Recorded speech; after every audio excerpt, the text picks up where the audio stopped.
Are you renting and not sure if it's the right time to buy a house? What are the costs?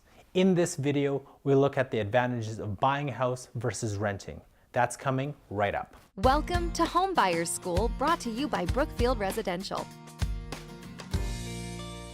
Hi there, I'm Carl Ye and welcome to another Home Buyer School video, a channel where you get the latest strategy, tactics, and tips from home buying experts. And remember, if this is your first time on this channel and you want to get the latest strategies from the experts, make sure to hit the subscription button below, hit the little notification bell so you don't miss anything.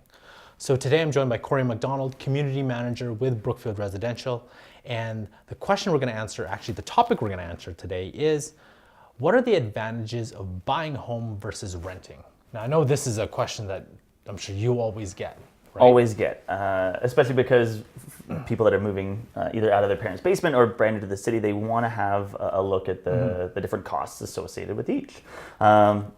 Being very biased myself, I do have a little bit of a say that I think buying brand new makes a lot more sense than renting, but different situations would say that renting makes more sense to the individual. I'll start with renting. Depending on if you might not necessarily have approval or you're trying to rebuild your credit score, sometimes renting is a great way to get into a new place, build some independence, and try and rebuild a little bit of that credit to eventually get you into a brand new home as well. Sometimes when you're first starting on a brand new home, and you don't necessarily have all of your furniture, a lot of these rental places will come fully furnished, so you don't have to spend an arm and a leg buying your bedroom set, buying your TV, buying all of your furniture. So that's a cost that's associated in the rental fees as well. So there are some benefits in that sense. I would say that I think from a financial standpoint, there's a lot more benefits to buying brand new. Even in a flat market, you're still building equity versus spending money and paying somebody else's mortgage instead of getting that equity back in yourself. A very basic example is if you're renting on, let's say, $1,500 a month, that's $18,000 a year. Over 5 years, that's close to $90,000 that you're spending on living. So even if there's no increase in the value of your home over a 5-year period, you're still getting X amount of dollars back in the sale of your home, so you'll eventually get that money back versus renting, where once you've kind of paid it on rent, it's gone. You're not really seeing it again. So that's 5 years. You have $90,000 that you've paid somebody else, right? Whether it's in an apartment or whether it's in a basement or wherever, you're still renting. You're paying it to somebody else. Versus, let's say you buy a house for $400,000. Even if there's no increase, right? So the market has stayed completely flat for 5 years, which is kind of unheard of. Especially it's like places like Vancouver, Toronto, where it's a little crazy in the market. You're still building equity in your house for those 5 years, right? That's correct. So if you think about it, then that $90,000 you paid plus the equity that you could have made, that's a huge difference. It's not just losing $90,000 over that 5-year period. It's the loss in equity that you could be putting into your home. So it could be closer to $180,000 swing in the difference in costs. Depending on how the market has risen from your... Which nobody can predict. So I'm not comfortable saying that each market's going to go up to 1 to 9% because no one can 100% predict the resale market, but generally you're right. A lot of the major Canadian cities are seeing a lot of growth, so it is a great investment to buy now and then have that appreciate over the next couple of years. What about the argument about, okay, so yes, let's say I do want to purchase, but I don't have the money to pay the down payment. And so my thinking would be, okay, let's save up, right, for that down payment. A lot of brand new home buyers are maybe a little bit intimidated because new homes do require a down payment. And if you're just getting out in the market, you might not have 5 to 20% required to make that purchase. There are a lot of tools, I will say, that either the builder themselves or even a lot of financial institutions will provide those builders to help get them into a home sooner, rather than, again, that the costs of waiting.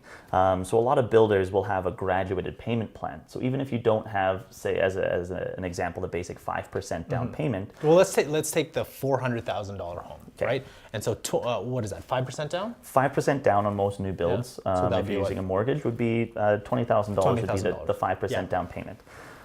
Which we understand is a lot of money for a brand new home buyer. That's not, I don't have that in my back pocket right now, don't have that in my couch cushions, but there are resources out there to help you out. So if a new builder, if you have even $5,000 to $10,000, or even if you're able to find a loan from a family member to get that amount, then over the construction process, over the building time to complete your home, you can save up and pay off the remaining $10,000 over that time frame. And a lot of these builders will do, it's an interest free, so you're not paying additional costs on top of that.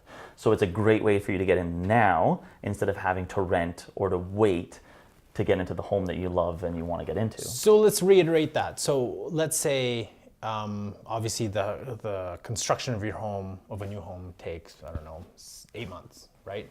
But you only have $5,000 or maybe even $2,000 as a down payment. So between the time it takes you to put that $2,000 to the time 8 months later to actually your home's completed, you're saying in between that time, there's a lot of builder programs that can actually allow you to continue paying that down payment until your house is complete. Correct. Yeah. As a builder, we like it because we're moving product, we're moving our inventory and selling our homes. As a buyer, it's allowing you to not have to access a bank for a loan and pay interest, or to have to wait and lose money. Even like I said, if you're able to borrow from family or friends to do that, we already discussed the numbers as far as the loss in renting versus being able to own. So in 5 years, when you turn around and sell that home, that's easily money you could turn around and give back to that family or friend member once you've made that equity in the home. So it's actually the same as what we talked about renting, right? So $1,500 over 5 years each month, we're talking back to $90,000. So let's say, okay, I wanted to save money to meet that $20,000 down payment for that, say, $400,000 house. But if you really think about it too, you're actually losing the same amount of money because you're still paying rent, and while you're saving up, you could still be making the equity.